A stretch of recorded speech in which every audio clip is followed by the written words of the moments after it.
कोविड-19 संक्रमण पर काबू पाने के लिए प्रधानमंत्री द्वारा संपूर्ण मंत्रिमंडल की बैठक बुलाई गई। इस बैठक में न सिर्फ कैबिनेट स्तर के मंत्री शामिल हुए बल्कि स्वतंत्र प्रभार और राज्य मंत्री भी शामिल हुए। भारत में कोविड-19 संक्रमण की दूसरी लहर का प्रकोप जारी है। संक्रमण के कारण प्रतिदिन मरीजों की जान जा रही है। देश में कोविड-19 संक्रमण के कारण स्वास्थ्य व्यवस्था बिगड़ती नजर आ रही है। भारत की मदद के लिए कई देश आगे आए हैं, जिसमें रूस, अमेरिका, कनाडा आदि देश शामिल हैं। ऐसे में प्रधानमंत्री द्वारा वीडियो कॉन्फ्रेंसिंग के माध्यम से बुलाई गई बैठक में संक्रमण की रोकथाम पर चर्चा की जाएगी। बैठक में प्रधानमंत्री भारत के विभिन्न राज्यों में महामारी की स्थिति की समीक्षा करने के साथ साथ अस्पतालों में बेड की उपलब्धता, ऑक्सीजन की उपलब्धता, वैक्सीन के टीकाकरण की स्थिति और जरूरी दवाइयों की उपलब्धता जैसी अहम विषयों पर चर्चा की गई। पिछले एक सप्ताह से प्रधानमंत्री दूसरे लगभग हर दिन सरकार के वरिष्ठ अधिकारियों, डॉक्टरों और वैज्ञानिकों के साथ बैठक कर महामारी से निपटने की तैयारियों की समीक्षा और समस्या से निपटने के लिए उठाए जाने वाले कदमों पर चर्चा कर रहे हैं।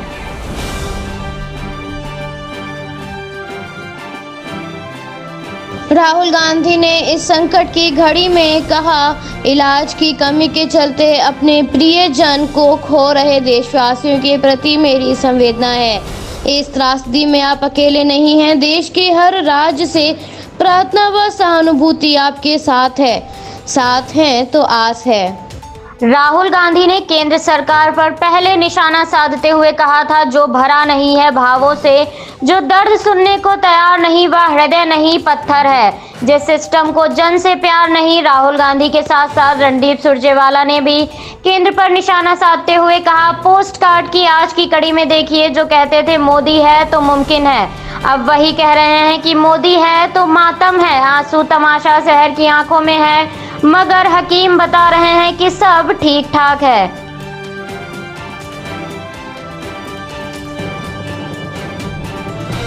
1 मई से भारत में तीसरे चरण का टीकाकरण अभियान प्रारंभ हो रहा है, मगर इससे पहले ही टीकों की कमी होने लगी है।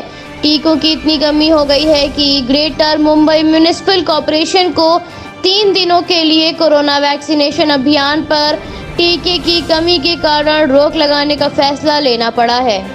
टीकाकरण अभियान टीके की कमी के कारण प्रभावित हो सकता है। ऐसे में तीसरे चरण के लिए भी समस्या उत्पन्न हो रही है। महामारी के बढ़ रहे प्रकोप के कारण अस्पतालों में जहां वैक्सीन, बेड, दवाइयों की कमी है, ऐसे में टीकाकरण अभियान की गति धीमी होना समस्या को और बढ़ा सकता है। टीकाकरण रोके जाने की खबर के बाद प्रशासन ने अपील करते हुए कहा, टीकाकरण केंद्रों के बाहर लोग जुटे नहीं और ना ही किसी को भी घबराने की जरूरत है। जिन लोगों ने वैक्सीन के लिए रजिस्ट्रेशन किया है, उन सभी को टीका लगाया जाएगा।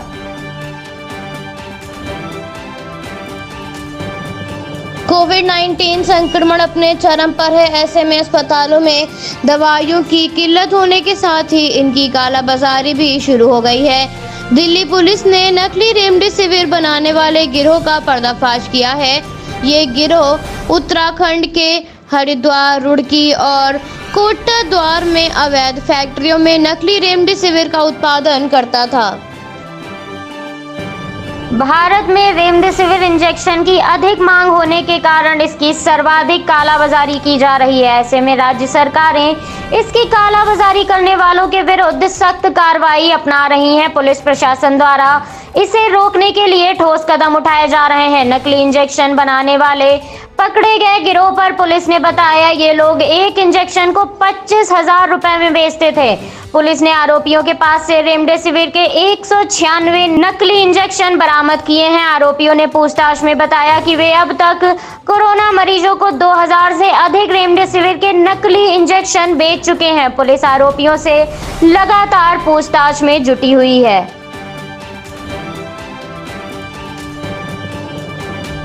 राष्ट्रीय राजधानी में संक्रमण की दूसरी लहर का प्रकोप अपने चरम पर नजर आ रहा है। अस्पतालों में इलाज के साथ साथ शमशान घाट पर मृतकों को भी अंतिम संस्कार के लिए लंबा इंतजार करना पड़ रहा है। बृहस्पतिवार शाम तक 51 शवों द्वारका का सेक्टर 24 के शमशान घाट पर अंत्येष्टि के लिए पहुंचे, मगर पर्ची मिलने के बाद भी मृतकों के परिजनों को अंतिम संस्कार के लिए शुक्रवार सुबह तक इंतजार करना पड़ा। राजधानी में संक्रमण की दूसरी लहर कहर ढा रही है। अंतिम संस्कार के लिए शवों की अधिक संख्या होने की वजह से पीपीई किट, मास्क और सोशल डिस्टेंसिंग के नियमों का पालन किया जा रहा है। शमशान घाट पर सुबह से ही शवों के आने का सिलसिला शुरू हो जाता है, जिसके बाद एक परिजन रोते हुए अपनों को विदाई देने के लिए शमशान घाट पर आते हैं। लेकिन मृतकों की अधिक संख्या होने के कारण उन्हें घंटों इंतजार करना पड़ रहा है। मृतकों की संख्या इतनी अधिक है कि रात में आए शवों को अंतिम संस्कार का मौका सुबह प्राप्त हो रहा है। संस्था के संदीप भुट्टा ने बताया, रोजाना 50 से अधिक शवों का अंतिम संस्कार किया जा रहा है।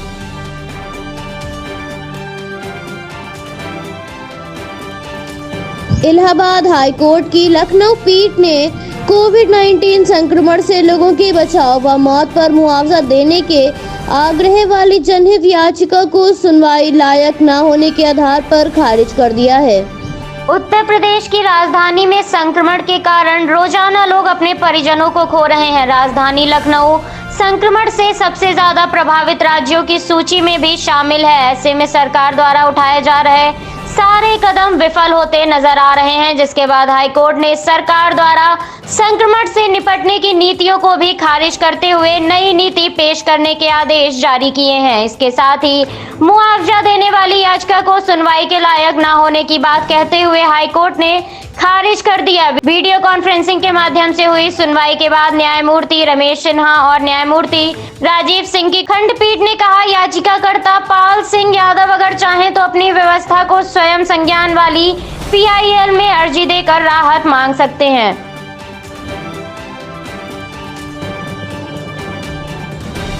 उत्तराखंड में रुड़की के जिस क्षेत्र में सबसे ज्यादा ऑक्सीजन का उत्पादन हो रहा है, वहां पर भी ऑक्सीजन की किल्लत की खबरें सामने आ रही हैं। रुड़की में विनय विशाल अस्पताल में 50 मरीज वेंटिलेटर पर सांस ले रहे थे। ऐसे में 1 घंटे की ऑक्सीजन बचे होने के कारण अस्पताल प्रशासन घबरा गया। समय पर ऑक्सीजन पहुंचने से लोगों ने राहत की सांस ली।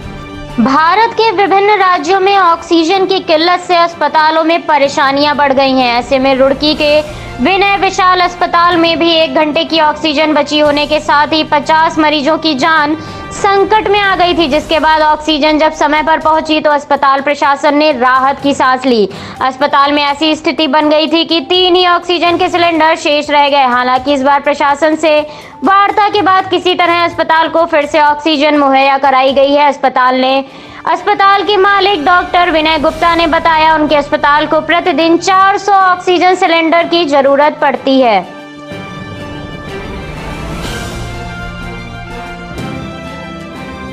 भारत में महामारी के आंकड़े प्रतिदिन विकराल रूप धारण कर रहे हैं। रोजाना आ रहे मामले नया रिकॉर्ड बना रहे हैं। आज संक्रमण के 3,86,452 मामले सामने आए हैं और 3,498 लोगों ने अपनी जान गंवाई है।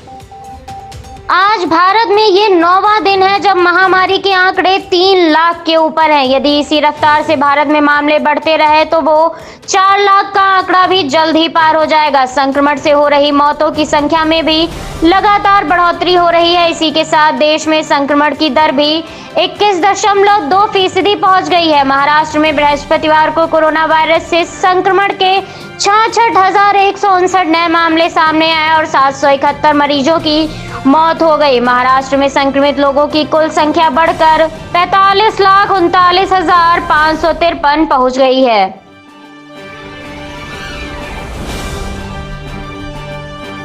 कल का आईपीएल का मुकाबला कोलकाता नाइट राइडर्स और दिल्ली कैपिटल्स के बीच खेला गया, जिसमें दिल्ली ने शेष 21 गेंदें रहते हुए जीत हासिल की। दिल्ली की तरफ से पृथ्वी शाह ने 41 गेंदों पर 82 रनों की पारी खेली। पृथ्वी शाह के जबरदस्त प्रदर्शन से दिल्ली को जीत हासिल हुई। पहली इनिंग में बल्लेबाजी करने उतरी कोलकाता की टीम का कुछ खास प्रदर्शन नहीं रहा। पावर प्ले में टीम ने 1 विकेट पर 45 रन बनाए। नीतीश राणा ने 15 रन जोड़े, जिसके बाद राणा स्टंप आउट होकर पवेलियन लौट गए और कप्तान इयान मॉर्गन और सुनील नारायण ने 3 गेंदों के अंतराल में बिना खाता खोले आउट हो गए, जिसके बाद टीम कुल मिलाकर 154 रन ही बना सकी। दूसरी इनिंग में बल्लेबाजी करने उतरी दिल्ली की शुरुआत बेहद ही आक्रामक रही। दिल्ली ने पावर प्ले के 6 ओवरों में बिना विकेट खोए 67 रन बना लिए थे। दिल्ली कैपिटल्स ने 11 ओवरों में बिना विकेट खोए 104 रन बनाए, मगर शिखर धवन महज 4 रन से अपना अर्धशतक बनाने से रह गए।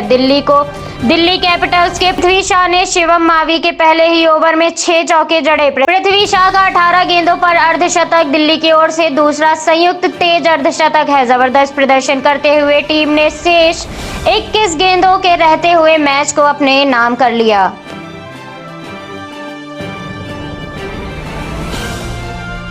इजराइल में लाग बी ओमर बोनफायर फेस्टिवल के दौरान जबरदस्त भगदड़ मच गई, जिस कारण बड़ी संख्या में लोग घायल हुए तो वहीं कई लोगों की मृत्यु भी हो गई। प्राप्त जानकारी के अनुसार इस भगदड़ में 103 लोग घायल हुए हैं तो वहीं 38 लोगों की मृत्यु हो गई है।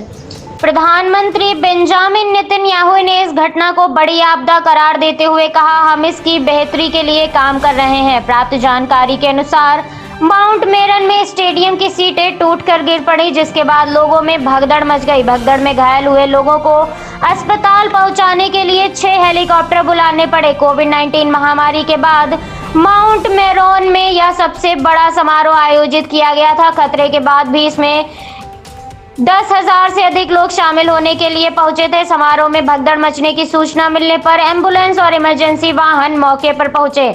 बचाव दल ने जमीन पर पड़ी लाशों को उठाया और वाहनों में भरकर अस्पताल रवाना किया। पुलिस ने घटनास्थल पर मौजूद सभी लोगों को घटनास्थल को खाली करने के लिए कहा।